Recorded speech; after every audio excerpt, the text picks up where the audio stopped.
Welcome y'all to the Reality or Not podcast with your boy DJ Reality, aka Sean, and your boy Brian Clancy from Nothing New Under the Sun. What's good with you, Brian? How you doing? What's up? What's up? What's up? You know, I'm blessed and impressed with the life God gave me. What about yourself, sir? Oh man, I'm good. Got up, got my little 3-mile run in, and I'm feeling good. Got a little bit of energy. Had my coffee already, and I'm damn near ready to go.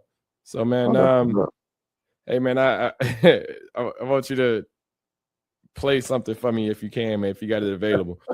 Man, before we start that, because I think I got some other stuff that we got our topics, but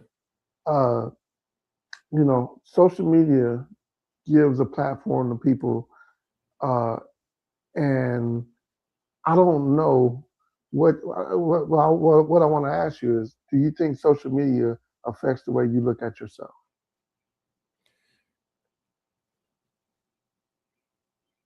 Yes and no. And I say that as in, yes, I mean, I'm influenced by social media, but it's a small part of the bigger picture. I was watching this video the other day, or actually last night, and it was this white chick, and I don't know if it has to deal with if she was white or not, but it was this white chick talking on DJ Vlad, and she was like, Vlad asked her, and it was weird because I hate when people ask you about your money and shit like that. But at the same time, I do find intrigue or interest in when people talk about like, this is how I did da. But there was this chick that she was saying that she would have conversations with men, and within those conversations, she was like, she grossed over $110 million. And I started thinking, I was like, well, shit. What could I do? We have great conversations. Not that necessarily we have to monetize this, but I was like, well, shit, do I got to shake dick or shake ass or FaceTime a motherfucker to be able to get shit, nigga? I take $55 million, nigga. Like, I take so $22.5 million. Yeah, she put her gross. She made people feel intimate enough to want to drop that much cash. Like, that's a talent, dude. That's a talent. Look, and that's so I'll say this, like, it probably won't work for me just because I'm trying to do it. And I tell people, like, when people be like, "Oh, this is gonna go viral," it's like, nah, that ain't how it works. The things that go viral are the things that are unexpected for the most part. Like, there's not anything that you can put out there you'd be like, "Oh, this is gonna go viral." But I was watching the video, I'm like, God damn, $110 million. And don't get me wrong, I don't want to misquote it. She just put up the receipts of just saying her gross amount. My suspicions would have been within that year. But yeah, she said she grossed $110 million. I'm like, God damn, what do I need to do to gross half or a quarter of that? You know what I'm saying? Hell, I take an eighth. The thing about that on social media too is that, like, I can say I grossed $1.8 million last year, right? And I can pull up a transaction where I had like $1 million contract, right? But the thing is, like, and then, like, maybe I could receive some payment on it, right? But in the social media realm, is that I just gotta have a bill for $1 million. That don't mean I actually made it. You know what I'm saying? Yeah, I mean, but that goes into value too. Like, you look in Forbes and they say this person is worth $300 million. That doesn't mean that they have $300 million. That means that they have that interest to be able to generate that kind of money to make them have that value. So I hear you, but like, let me just play the devil's advocate, right? Because this is how real money works, right? Sean, you're a DJ. I want to sign you to a $1.8 million contract, right? I'm signing you to a $1.8 million contract. Now, you don't know, or like, I'm gonna just do this, right? What you don't know is that that's a 10-year contract, and you got to make 3.5 for it to be worth the 1.8. You see what I'm saying? But I'm gonna give you a $1.8 million contract. So that's what we're gonna do. We're gonna get you a $5 million contract and be like, yo, I'm the best DJ ever. I just signed a contract with Clean Court Group LLC. He's gonna pay me $5 million to DJ. Mm-hmm. Is that real though? Like, you know what I'm saying? Like, I mean, it's a contract. I mean, it's real until it's not. I put it like that. It's just like, you know, people set out dates to get married and then decide not to get married because shit didn't work out in the next 8 months. Like, you just like, I mean, was y'all really about to get married? Were y'all made the date? Yeah, y'all was getting married. It was on paper. Y'all sent out invitations. Y'all done got the caterer. Y'all done booked everything and made sure everything's in place. But things fall apart. Things fall apart. But I just found out, I was like, you know, like 110. Even if she had made 10% of that, that's still, you know, that's a healthy amount of money just to have conversations. And of course, I think she was doing more, but you know, like I said, I can't speak to what somebody else does, you know, outside of and like what's in this visible to era me. of social media and stuff, you can't know what's really real until you see, because like I said, people have contracts. Ray J was saying that like his company was worth damn near $500 million. It's about Raycon? Yeah. Now I'll say this. I'm not doubting Ray J or anything like that, but from what I've seen with his Raycon business, with him when he sold it and all that stuff, that it was, from a social media standpoint, it had a lot of visibility on it. Like outside of him even promoting it, like, because he had it for a while, and of course, you know, he signed on to be able to. He's a name. He's a celebrity endorsement, right? Celebrity endorsement. Yeah. So, you know, in the sense that the product was already there, he just put his name on it, and then, you know, he sold it. But like I said, I saw that product, I want to say past 6 months, whatever, you know, and I think he sold it like 2 or 3 years ago.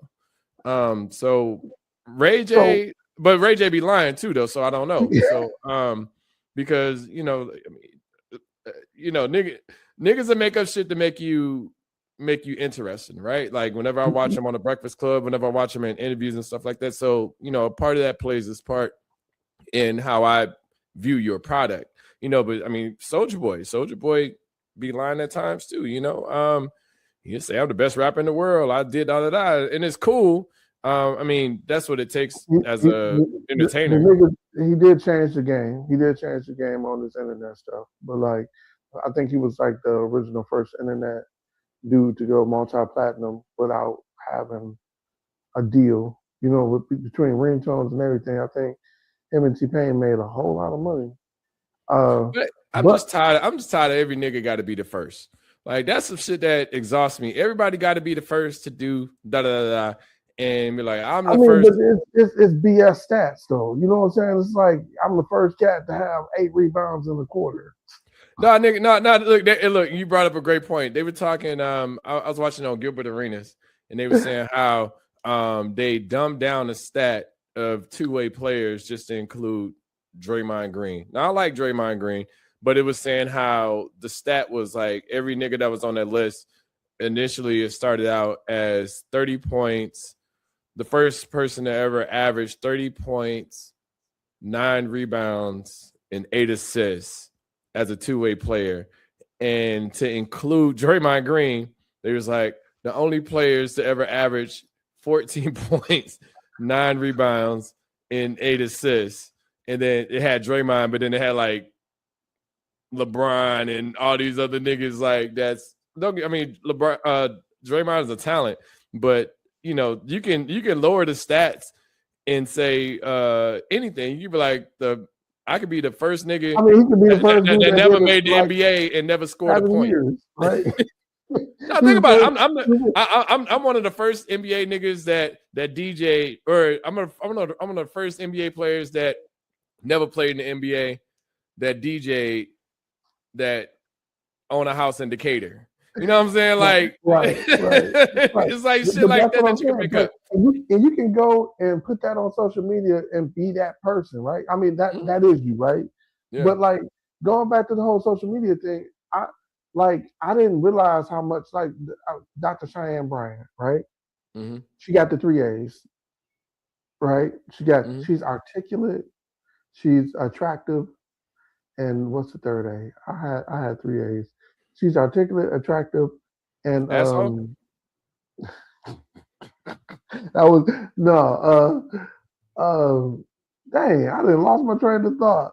But attractive, I don't know articulate, who this and is, but she cute though. huh? I said, You had never seen Dr. Cheyenne Bryant? is this the one that was making up the statistics and shit, or making up her degrees I'd recently? agree. Yeah. So she Oh may or may yeah, not. I have no clue who this woman is. I mean, But I've never listened to her. I guess. okay, so she's a podcaster, but she she has a way of making people. She can say a lot of stuff, but don't say nothing, right? And then attribute Mhm. it to your face, right? Now, Yeah, she's pretty. she claims she was a doctor, but she's a therapist, but a licensed therapist, but she dropped the license and now she's just a life coach. And now all that, like, it doesn't matter if she's right, if she's popular. Like, I think that's what this social media thing does. If you're popular, then you can be right. You know what I'm saying? I could even throw Donald Trump in there, right? Oh, nigga, Like it's we've talked about this one time. It's like it come who's ever delivering the message. Like I can tell you something, you be like whatever, but then I don't know. Drake can tell you something, you be like, oh man, that nigga is philosophical. You know what I'm saying? Like it's just how it is. It's like but the Cheyenne Brian, I'll say this, from a like just from her perspective. I feel like a lot of things are common sense, and when you can tell people certain things, it's just how they digest it or they take what you're saying. It's like even with Kevin Samuels could say something that's totally right and or totally right in his mind or people feel that it's right, but then there'd be people that be like it's wrong only because Kevin Samuels is saying it. And that's what I'm saying. Like people, it just literally depends on the messenger that's telling you. Like hell, Trump could say something that's totally right, and you'd be like, "But we don't fuck with Trump though." And it's almost like he could say something that's right, and you like say Brian could be like, "Man, he kind of got a point," and then motherfuckers could look at you be like, nigga, what the fuck you mean? Like that's he racist. That like go into this whole spiel of those things. It's like nah, like a broke clock is right 2 times a day. It's like yeah, yeah. understand that everything doesn't have to be clear black and white. Like the I mean, I guess blur is blur. that's my problem with the other black lady, that Candace Owens, Mm-hmm. because she can be Candace right. is a smart chick. Man, And she can be right. she knows her shit. Like she knows her shit when Yeah. she's right. She knows her shit when she's wrong. Like she can. She always adds something extra on top of there to just slightly change the dynamics, right? So like, let's say, hey, cereal is good for you, right? But then there's times where, like, if depending on your diet, cereal might not be good for you. You know what Yeah. I'm saying? Mm-hmm. But she'll throw that cereal's been good for you all this and this and that for this and this and that long, and then you wonder why the media is pushing it. You know what I'm saying? They pay to advertise. It is what it is. You know what I'm saying? It's Like, just the messenger.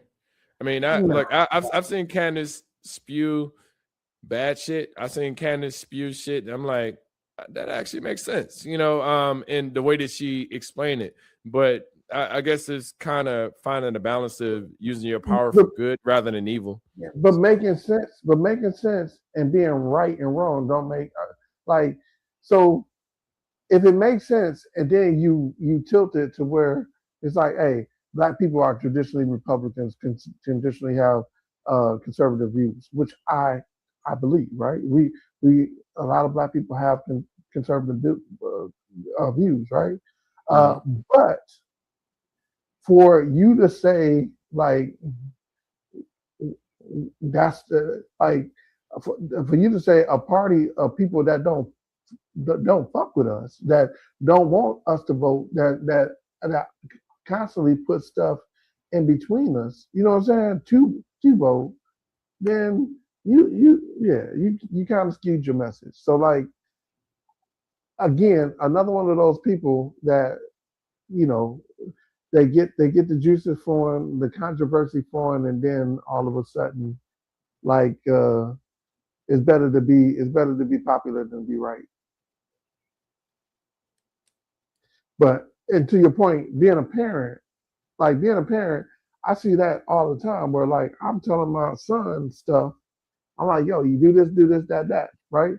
He Mhm. listens to some kid on YouTube say, hey, dad, they rent cars like this and this and that, and I'm like, what did I tell you? How you know? And like, people, please check credibility before before you go spewing this stuff. Like my mom would go and repeat what somebody else is saying. Stop saying it if you don't know it's right, because that's how stuff that's how stuff get twisted. Like in Michigan, we had this thing where there was like it was like civil rights. They called it the civil rights amendment to our constitution, to the Michigan Constitution, and pretty much it read that no person should get preferential treatment, right? So that's how it read, but it was to get rid of affirmative action, right? Because they was calling affirmative action preferential treatment. And so like that's that whole bait and switch. It's like it sounds good because my mom was like, yo, like yeah, we don't need preferential treatment. Like they need to get out the mud. Like but then when you find out that it's tied to hey getting into University of Michigan, they got a point system because you black, and you be like, oh, y'all get rid of that? Well, you said nobody should have preferential treatment. Well, we weren't talking about preferential treatment. We were just trying to get treatment. You know what I'm saying? Yeah, we trying to get visibility. I mean, I was a huge supporter of affirmative action, and the only reason why I wasn't a supporter just based off of quote unquote preferential treatment. I was a supporter just because it gave opportunities for others. I feel like sometimes when people were looking at that, and we'll go back to the social media thing to jump to the next topic, but I feel like when affirmative action was a thing, which is not essentially today, but when it was a thing, when I remember it was protests and stuff like that, I was like, wait a minute, we're fighting to get visibility, to get the opportunities that others already have. We're not fighting to take away the opportunities that you have. Our like one spot for us doesn't take away a spot for you. We're fighting for a spot. You know what I'm saying? I think that's where it kind of got lost in the sauce on if people like if people looked at affirmative actions was taking away the opportunity for other whether because it's only technically one race that it would be quote unquote against because everyone else kind of falls under the affirmative action umbrella. So it's just like, it's given. It's not even a whole race because women would definitely be like, so it's not even a Yeah. whole race. Yeah, it's just literally the yeah, it's literally just one group of people that you would think that it would impact, but it wasn't, and I can make up a number and say this is why. And it may not be that because they may be queer or gay. Yeah, I can So make up a number and be like, yeah, this is why Jason Couture didn't get in, and this is why Imani Jackson got in. It's like no, it's like they got in because they were given an opportunity. That doesn't take away from what Jason was able to do. well, they're saying that if his seat wasn't filled up, then Edward would have had an opportunity to be great again. You know what I'm saying? Edward could have still got in. Like that's the problem. Like it wasn't that Keisha was taking Edward's seat. You know what I'm saying? It's just like Keisha got the opportunity. You know what I'm saying? Well, see, I am all for affirmative action as far as giving opportunities where people would not necessarily look. It don't have to be a quota. It don't have to be a quota. I'm just saying, get me in front of there, and I can show you my value outside of outside of just being a great student, right? Outside, like the NFL with Brian Flores, right? And him suing the NFL because like they had to The at least coach. interview Yeah. one candidate, one minority candidate, which Mm-hmm. was a black man or basically a white woman, right? Mm-hmm. Uh, you know, so I still feel like that was a show of good effort and faith, right? Like to say, hey, look, we got a league that's 82% black. You know what I'm saying? Like we got commentators, we got people who know the game, but we can't have at least an interview with Yeah. one black dude. You know what I'm saying? And they was still doing their thing with that because like that's the reason why he sued them because they had hired the other dude, but they just was doing their due diligence to the Rooney Rule or something like that. Yeah, no, so I mean, essentially, because what ended up happening with him was, it's a little bit more context where, like he had got, what's the coach from North Carolina now? Used to coach New England. Belichick. Yeah, Belichick sent the wrong congratulatory email to or message to the coach that ended up getting the position.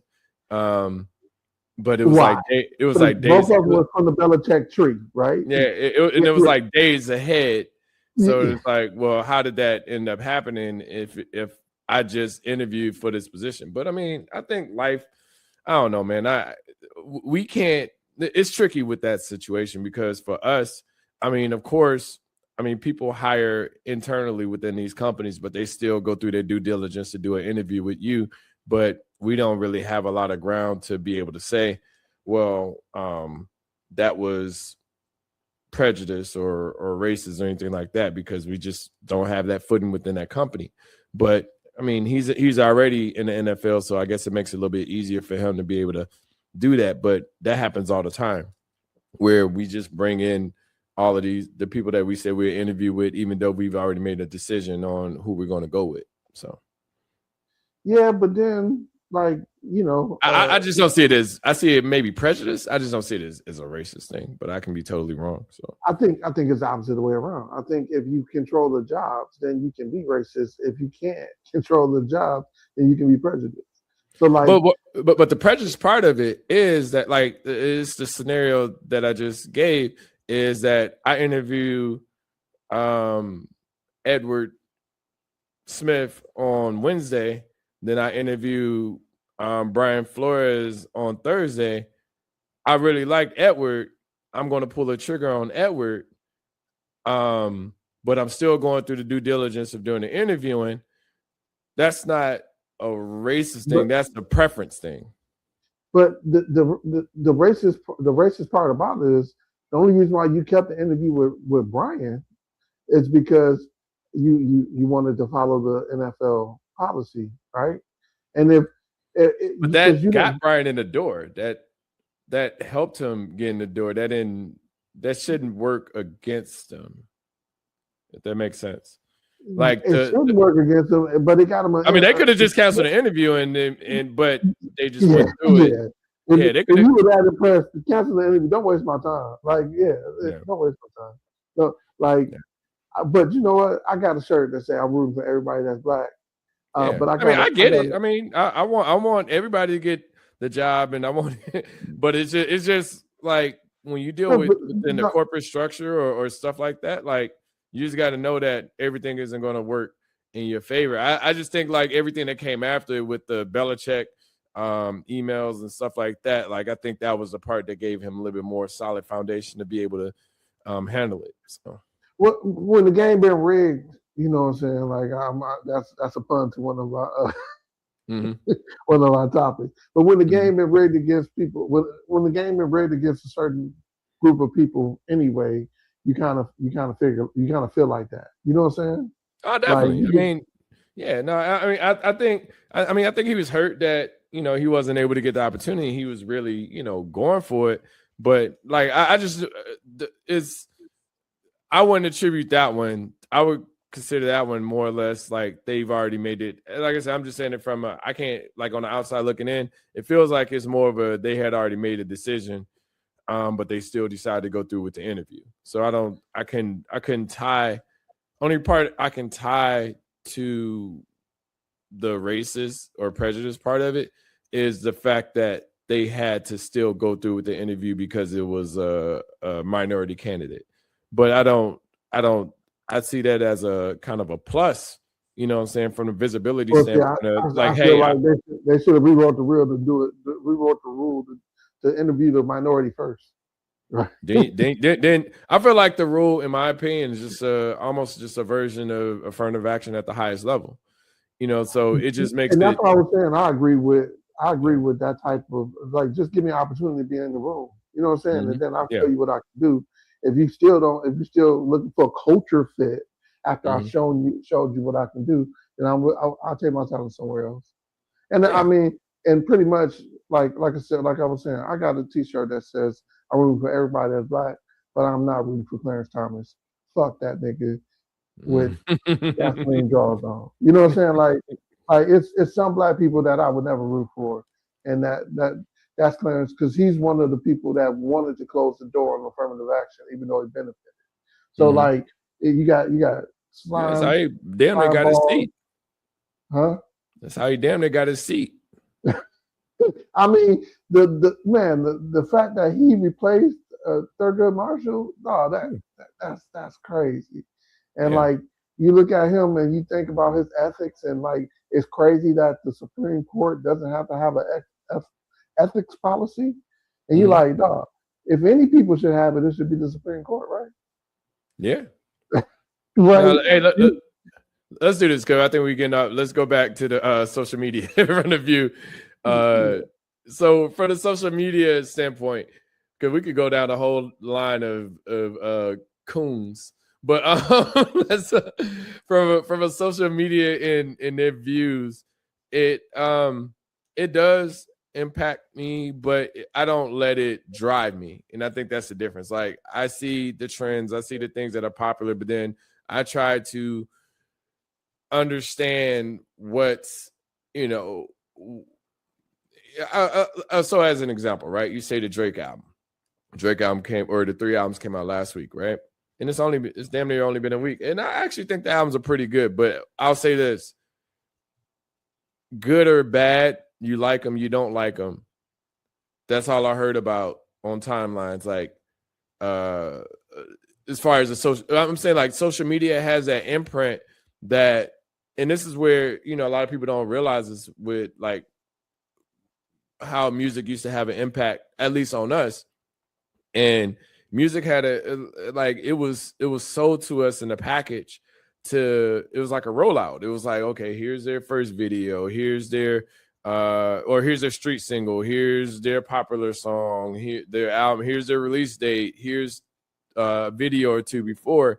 And it's like, that's what social media is now. Like, social media is the rollout, of everything. It's the rollout of everything.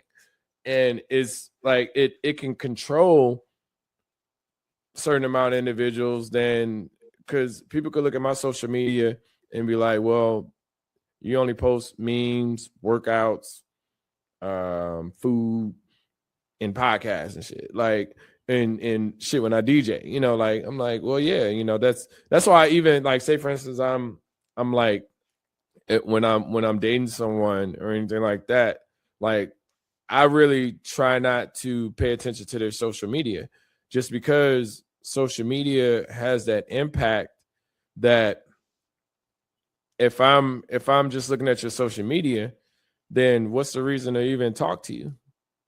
Like, I know everything that you did throughout the day. Like, so why even follow? Yeah, that's how certain people, like, I don't like certain people explain their day on social media. My social media is, and I can understand why you say the social media is a rollout, because most of the people that want to know what I'm doing, I'm probably just want to know probably the activities that I feel is virtuous enough to share, right? So like launching my new website, my new personal website this week. So I'm like, yo, like putting out a new podcast too, right? So like those are the things that I push out. I don't share anything relationship wise on my timeline Me because. neither. I don't feel I need to sell it. Like I don't need to convince nobody But you ain't selling everything. of things I hold like dear. Like I never understood and the funny part it's always interesting with me when I see people removing photos and shit of people that they were with. And I'm like why y'all like I look at life as a book, right? You are a part of a chapter. You could be a part of the preface. You could be a part of the what's the last part of the book? The prologue. No, that's not prologue. Is before, but you could be the end of the book. Like it's just where you make it. So I wouldn't remove pictures of anybody I was with, and somebody could get frustrated, like with who I'm in a relationship. And I was like, oh, why you still got pictures of blah, blah, blah. I was like, yo, that was a chapter in my life. Like, just because it's from, I don't know, 2018 or something like that. I'm not going to remove the pictures of that. I honestly don't even remember. I mean, if you actually point it out and you say, hey, can you take that down? I'll be like, all right, man, I don't care. But, it's not like that's a part of my life. Like that's the thing about social media. We try to erase the things. We try not to show the things that created this social media, but like the social media of 2026. You have a social media imprint, right? Your social media is not necessarily all of you, but like it's your show, right? Like Snapchat. When I thought about it, I was like, oh, they made a channel for you to display your life all day. I'm not that dude that want to. I don't like telling people where I'm at. So I don't check in until I leave. I sent photos of where I was. I don't send photos where I was at in real time. I don't want nobody shit. What's the shit? What's the nigga? The rapper died he got murdered at 23 and shit. PM. The dude. Not him, but him too. But yeah, that nigga's a little bit different because he wasn't. I think his girlfriend or something like that posted that they were at that Roscoe's or whatever. But I'm talking about what's that nigga? You like the way that I rock. She like the way that I move. What's that nigga? She make a clap for a nigga. She make a clap for nigga from New York. I can't think of his name right now, but he was down with 52. He actually did a remake of Many Men. But oh yeah, I know who you're talking about. But yeah, he posted a photo and in the back they said the address was there and they came through and killed him at the Airbnb or the mansion that he's renting. I'm like, nigga, I don't want nobody. Talking about the dude in California, Pop Smoke. Yeah. So it's just like I don't want nobody to ever know where I'm at. You know what I'm saying? Like the only time you know where I'm at technically is when I'm recording the podcast because I'm at the crib. You know what I'm saying? So I'm either on the couch or I'm in the podcast room like that. And shit, I don't even post these right away. So you ain't gonna be like, oh man, like we are never going live. Like you'll never catch us. Like talking about like we might go live for 5 or 10 minutes, but we ain't going live for no fucking hour and a half. We get canceled immediately, nigga. Like for the shit I say. Well, man, that might just be your PTSD, but like I'm a nigga. I told you I will fuck Blake Griffin for $50,000 a month. No, Blake can get these skins. Look, I tried to tag him in that. I was like, let me see if I can tag Blake Griffin on this. Blake could get these skins for $50,000 a month. Let me tell you a story real quick. So I got the Google Home stuff in my house, right? Mm-hmm. When I say my houses, I got them. Well, I used to own the house that my kid's mother lived in. But so like, and the pictures they used to be picture frames because I never hung up pictures in my house. I just don't. I don't hang up pictures for real. So when people come over, I need to do better with that. When people come over, I got one picture of Uncle Charles. Every other picture is me, nigga. Like, nigga, I need to do better than that. Like, nigga, ain't no pictures in the house of anybody else except I me kind of and one subscribe to photo of that. Uncle Charles. I kind of subscribe to that casino life we were living, right? If I can't, I gotta be able to leave stuff for 5 minutes, and then like, Yeah. do I want people to know where I'm here or where I'm not here? No, that Like was I heat. Never that's attach yeah, yourself yeah, to anything yeah, that you can't leave within 30 seconds. yeah, yeah. Yeah. So I kind of subscribe to that, and then like the other thing is my pictures, and like I'm not a real big picture taker, and so when people when they catch me and they oh let's take a picture, you know what I'm saying? Like and it automatically go like my stuff go some of my stuff automatically go to my little Google Home stuff, right? But Mm-hmm. when somebody asks me about it, I'll be like, yo, that was a chapter in my life. And if you can't if it bothers if it if it bothers you seeing it, like sometimes now I just took them all off too because I was like, you know what, it's not even worth having this discussion because that's why I don't really do the social media thing because I'm not also trying to be one of these viral people that be like, yo, I'm this, I'm that. I don't need to, like people on a need to know basis. My social media is just what you need to know about me. Mm-hmm. And social media does affect me because I can see how, somebody can make $110 million based off Man, that how bitch they, said 110 million. I how, was like, oh man, shit. she basically did a funnel. I was like, let me show these toes. And then, I She was like, basically did a I would. funnel. Like you got to think, like doing the marketing and doing internet like work. She had to create a funnel where she took followers from other people and just funneled them into this product where she can give them a experience where they basically feeling like she one on one with these people, right? Yeah. Like that to me that's talent. I don't have talent like that. I don't have the talent to snake oil people uh, to thinking that hey, like get close to me and you be closer to the money. Nah, like look, you got to bring something to the table so we can all get the money together. Because like just being close to me ain't gonna help us. We got to get the bag together, you know. Yeah. But I let social media is a representation of people, and I think sometimes this popular stuff that people think that like I'm gonna definitely say Dr. Cheyenne Bryant because she just popped off on Teray, and I think that this social energy that you get from having people like and subscribe and comment, you know what I'm saying? Like that's one thing, but being famous and infamous can't be the same, right? And then how many people want to be famous? And if you want to be famous for Blake Griffin filling up your butt with nut, go ahead, Blake. 50,000. Come catch this. oh, I ain't gay though, no. but come catch this. No, you see, like, so you can't like. It's just where you don't let social media, like, Pause. even I these didn't say people that's pause. getting, don't let social media have you out here doing some wild ass shit.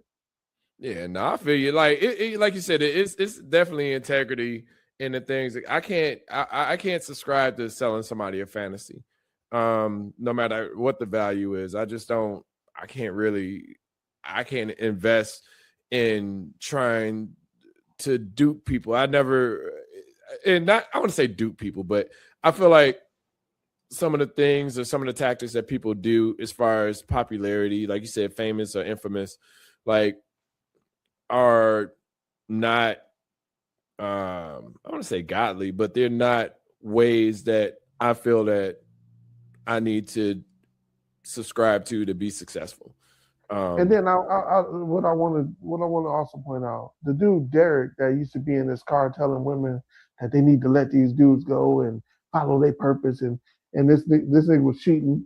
They got more respect for Derek, cheating ass nigga, versus Samuel that was just kept it real. He kept it real. Like, hey, your value is declining. Like this it is age. The bottle of wine don't get firm as it age. You know what I'm saying? But like. I just feel like I'll say this, but even about Derek in general, like I feel people take messages. Like I said, it depends on the messenger and when the message comes to someone. a lot of people are afraid to take their own advice. And that's just crazy to me. Like I talk to myself damn near 70-80% of the day. You know what I'm saying?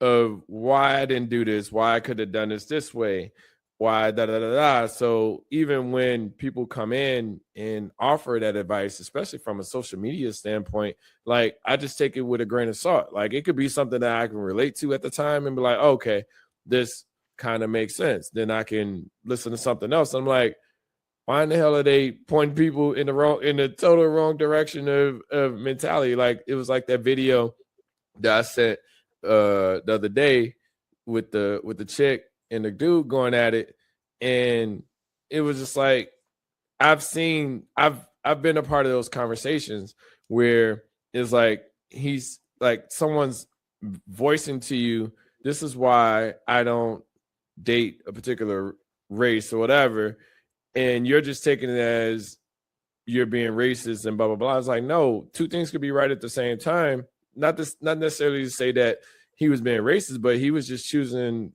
what his preference. I would never, and that's where the racist part plays in. It's like, well, you kind of just boxing these people in, but then your experience is what shapes that. So a lot of people get lost in their experience and what they keep going through, but at the same time, I'm not going to do what do you call it? I'm not, in the sense that I'm not going to do the same thing twice. Shame on me? Fool me once, shame on me. Fool me twice, shame on you. You know, it's just like, well, you third time, you can't get fooled the third time. Yeah. So it's kind of like, you know, yeah. I mean, he like touching a hot stove is like, well, shoot, I touched it the first time, it was hot. So the second time, it's like, I know it's gonna be hot, so I'm not gonna keep touching it. But then again, make sure the eye is off. You know what I'm saying? So it's little stuff that that you can, but I mean, use. like the thing is, like you got to verify these cats, right? This dude obviously wasn't happy in his life. You know what I'm saying? He was maybe he was happy talking to all these other women and stuff in his life, and was like, "Yo, I'm getting played." Like to me, that's a terrible person that you got to get paid by downplaying men. You know, like that's why I didn't really rock with him, because everything he was downplaying men. But like I watch some of these other podcast shows where I catch the clips or whatever. And like I'll be like, yo, he hurt you, because he didn't feel good about himself. Nigga, you don't know that. You know what I'm saying? You don't know what he did. See, I don't fuck with Joe ass niggas. Like I remember, if you listen to all of Joe's songs, and women was loving them. All them songs that Joe was coming out back in '97, talking about what your man won't do. Joe was on some. I remember my boy, and I had never heard this term because it was a made up term, but my boy, he was like, man, Joe a plotty ass nigga, and I was like, what do you mean? Like Joe is that nigga that when you walk, he lived in New York at the time. It's like, yeah, when I'm walking out of my brownstone, Joe is around the corner, peeking, seeing or waiting for my wife to walk out. And I was like, damn, like Joe is that, but that's where I want to say that's what music kind of went to. But yeah, it kind of went to that point of like, yeah, what literally I'll do all the things that your man won't do. And blah, blah, blah. I mean, shit, all the way back to Babyface talking about I cook your dinner too as soon as you get home from work. Nigga, Babyface wasn't cooking no motherfucking dinner, nigga. Like Babyface was Babyface in the 80s, nigga. Like, but them niggas had motherfuckers believing that, when you get home, I'm gonna do out as soon as I get home from work. Like, nah, nigga, you weren't doing all that. I mean, and it's okay if you was, but like, I just don't feel like that was his woman. You know what I'm saying? Like, yeah. At least that was his woman. So like, I could see him coming home and cooking some pork chops. You know what I'm saying? Like, yeah, I got home before you did. You know what I'm saying? I don't, but Joe and that like Joe a plotty ass nigga. I couldn't be that. I couldn't be that dude. You know what I'm saying? Yeah. I can't be that girl. He ain't treating you right. You should leave this dude. Like, dog. Yeah. I ain't got to convince you to leave nobody. You know what I'm saying? Yeah. Like that ain't my round. But then like at the same time, I mean, Lil Wayne, it ain't tricking if you got it. It's like nigga, like rapping music has really influenced a lot of the fuck shit that we see on social media. Talking about like doing all these different things. It's like nigga, if and you'll see you got women that play their part in it too when they with the name music. Like, oh, I ain't going unless you give me a Birkin bag and stuff like that. And what was it? And who Young getting back Birkin bags? Who paid $20,000 for a bag? Who nigga, really? That shit 30. That shit 30 retail. Nigga, I think it said 27 when I looked it up. I was like, yeah, that shit is smooth, and that's not resale. Nigga, I saw something with young Miami, and she was saying like I think they asked her, it was one of them, one of the city girl chicks. I think it was Young Miami, but she said the most a dude spent on her, and say like the most he spent on her was like $1.5 million for like one night type of shit. And I'm like, but you got all these women thinking like you got to do that. Like, well, shoot, if he ain't gonna spend, I know he ain't got 1.5, but shit, he could spend 500 or 1,000 or whatever. And I'm like, nigga, be happy with 100. Like, nigga, like I'm not busting down. Everybody ain't on that level. Obviously, she working with some people that ain't on regular people level either. Because if you can spend 1.5, I'm gonna just be frank with you. Ain't no chick worth 1.5 in a night for a night. Ain't no way. Like you, based on not the 1.5 thousand dollars. Well, 1.500, $1,500. No. 1.5K. No. Yeah. Based on what I see in the real world, dog. Did I tell you about Costa Rica? All right, I have to tell you about Costa Rica. My people that know about Costa Rica, let them know about Costa Rica because it's crazy.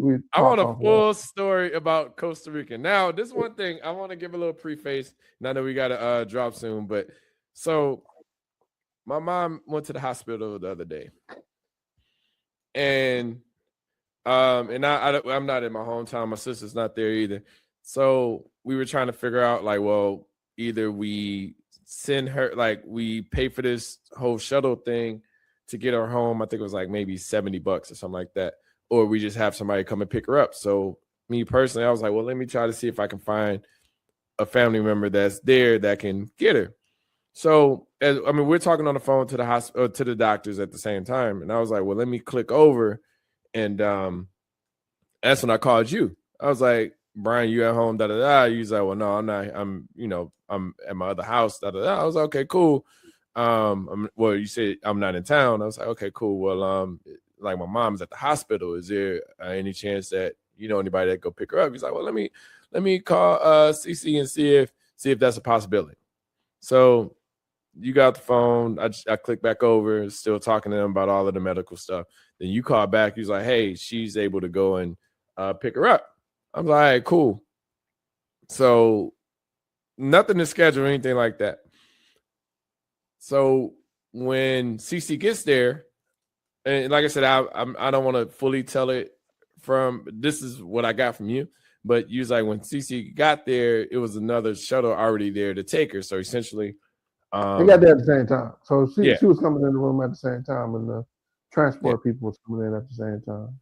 Yeah, because she had tried to call her when she was outside to say that she was outside, but she wasn't answering the phone. Yeah. So Ottoman said she wasn't able to take her because of transportation.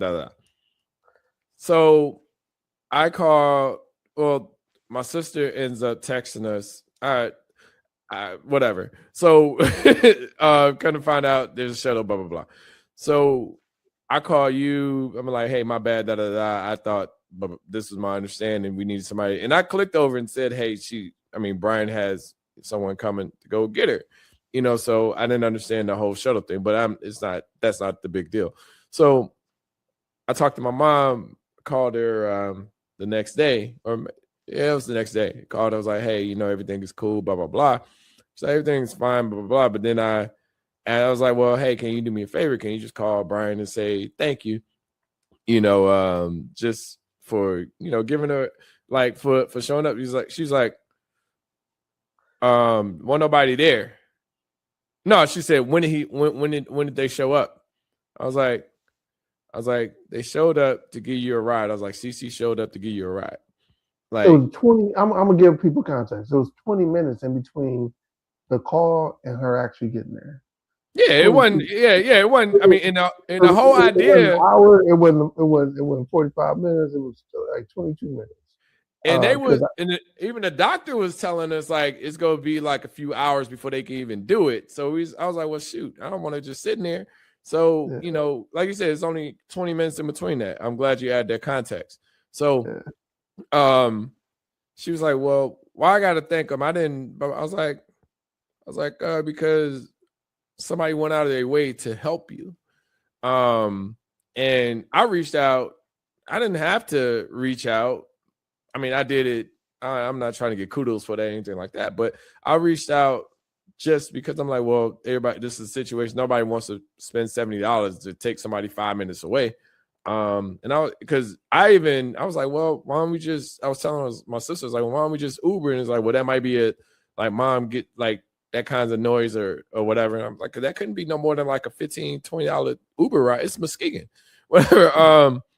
But she was like, well, I don't know Brian's number. And I was like, man, it'd just be nice if you called him and said thank you. That was like, he didn't have to do this. CC didn't have to do this. We are trying to get you. We are doing this for the sake of you, to get you home. Like that. Like, I'm not like, Brian's not doing this for credit. CC's not doing this for credit. I'm not doing this for credit. We just want to be able to get you home. But at the same time, say thank you in the sense that somebody came to help you out, So I need can you play that voicemail that you have? Let me give you my breakdown on the two. Right? Mm-hmm. Family is family. We always looking out, and like nobody would have knew about this besides us in the process, because we just don't. I don't believe in like, again, my credit ain't with everybody knowing what I do, because what I do is later found. Real G's move in silence, right? That's where I live, right? Yeah. So now my auntie, your mom, is the matriarch of the family. She's the oldest living person of the family. So when you call, like the first person I call is my son, because I know he ain't working, right? But then I know that Cece would look out for me because she was just getting off work. So that's why I was like, oh, if I catch her while she getting off work, she can just drive right down Sherman, whatnot. Drive right down Sherman. So I say this to say that she didn't owe me an apology. I appreciate the fact that you asked her about it, but she didn't owe me an apology. And the other thing is, I had just talked to her a couple of days ago, so I know she had my number. She was just being a funky. She's been a dick. She's been a dick. Like, she could have easily said, bro, and I didn't add this part of it too. Wait, play it again. So play it one more time. So I heard it clear on that one. Yeah. So essentially, Sean told me to tell you thank you. Bye. Hey. I'm gonna make a song of that. Sean told me to tell you thank you. Hey. So essentially, she called him and told him thank you, and then she hung up. So no, she called and told me you told her to thank me. That's what she did. But I'm gonna call my AT. And I'm gonna tell her, like, I love her. I want to make sure that she's okay or whatnot, and that and I ain't trying to get in between family. Yeah, no. I mean, but do you realize the funny part about that is that we had, like, I called you yesterday about this before that message came through. Yeah, she probably called me an hour after we talked. Literally, I was like, yo, this is getting on my fucking nerves of just having, like, just being, and I know we're about to drop, but knowing that people are doing things for you, and I want to say taking them for granted, because I feel like my mom, she doesn't take everything for granted, but sometimes she takes family for granted because it's the difference between like entitlement versus family values, right? And I say that as in like you're supposed to do this versus as an example, right? So you're supposed to come and pick me up or have CC come and pick me up versus the family value of it, of you're doing things just because that's family, right? And you're doing it because you want to do them versus like you have to do them. It's like, no, I mean, family values are volunteered, but yet there are things that are instilled in you that you continuously do just because it's because you have a closer relationship with someone. Yeah, well, you got family expectations, you got expectations, and you got people that you got expectations, and then you got guilters, right? So like, and it's a thin line between some of them at times. Like the family, like she don't know what that that favor is going to cost me in the end. You know what I'm saying? Like, cause ain't nothing free. You know what I'm saying? Yeah.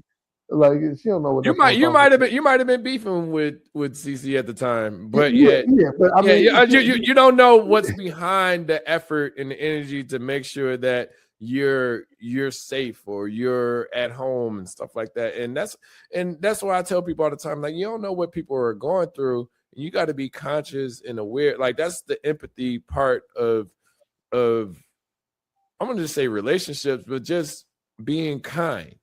Like understanding that, like I might not be in the best of moods, but at the same time, when I'm talking to you, I'm going to talk to you, not necessarily jovial, but I'll still, I'm not going to bring negative energy into the podcast or negative energy into our phone conversations and stuff like that. I'm literally going to try to still be objective towards the person that I'm speaking with, you know what I'm saying? Versus like, oh God, I just got off the phone with my mom, so now all that negative energy is gonna be channeled towards you, or oh man, I'm beefing with whoever, so all that negative energy is gonna be towards you. It's like, nah, because that's how you go down that road of just, I don't know, being sad. I don't want to be sad.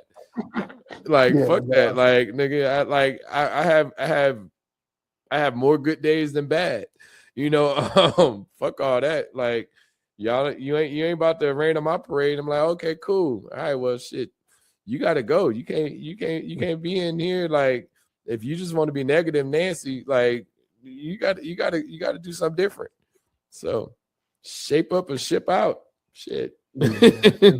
So, and on that note, like that's exactly how, like, I just actually made a status on Facebook because like you're responsible for your own joy in life. You know what I'm saying? So this will be my last word. Be responsible for your own joy in life. If your life ain't going the way that you want it to go, it's up to you to change it. Ain't nobody coming to save you. Ain't nobody giving you no pill that's going to make everything all right. You have to figure out what's the best play in life for you. And then you can't blame nobody else for what you put yourself through, because the only person responsible for your life is you. Yeah, see, I like that. I posted something similar this morning when I went running, and it was essentially stop waiting till tomorrow. Stop waiting till the next. Stop waiting till you pay this bill off. Stop waiting until you break up with this person or you get out of this relationship. Do the things that you want to do now, because time is expensive and we are losing it on a regular basis, like consistently. Like the things that you don't do today, you may not even do them tomorrow just because you put them out tomorrow. Oh, I'll do that on Monday, or I'll do that in August, or I'll do that in, next year, blah, blah, blah, new year, new me type of shit. It's like, no, like niggas be putting together New Year's resolutions and then that shit be done by like the second week of January and shit. Is like, nigga, like just do the shit. Like, you want to do it. January. Yeah, be crazy up in there. I'm like, if you do things, they don't have this etiquette, they'll wipe down. Nigga, I'm trying to lose 10 pounds in 2 weeks because I waited 6 months to start. It's like, no, nigga, if you want to do that shit, nigga. If you want to stop drinking, if you want to stop smoking, if you want that new job, if you want to learn something, like I saw this thing, it said being able to like, even if you're learning something like later on in life, it's still never too late to learn. And I think a lot of people just don't understand how to transition and do things outside of their comfort zone. It's like, nah, nigga, get out of your comfort zone. I'm not in my comfort zone too often. Like when I start to get in that space, honestly, and it's sad, but I start to get uncomfortable when I'm in a comfort zone space, like that I have everything the way that I want it to be. Cause I'm like, okay, something's gonna break because something's not gonna be right. Like I'm automatically thinking in my head that, but I would rather panic on those types of things than to be in the comfort zone for years of, and I feel like sometimes people comfort zones is depression. So, you know, you gotta shake shit off. You gotta figure out what works best for you to be able to get to your next step, and don't keep prolonging that next step. So, but that's my words of wisdom. So, all right, like, comment, subscribe. Yeah. You getting bodied by a podcast nigga. I got called a podcast nigga the other day. That was funny. I was like, ooh, credit. Like shit. Like something I'm acknowledged for. Like shit, yeah, nigga. Like, yeah, yo, podcast nigga. Like, yeah, that's right, motherfucker. Cool. But make sure you like, subscribe, leave a comment if you want us to talk about anything. There's a few topics that we didn't get to, but we always get to them on the next subject. Thank you all. Talk to you soon. Peace.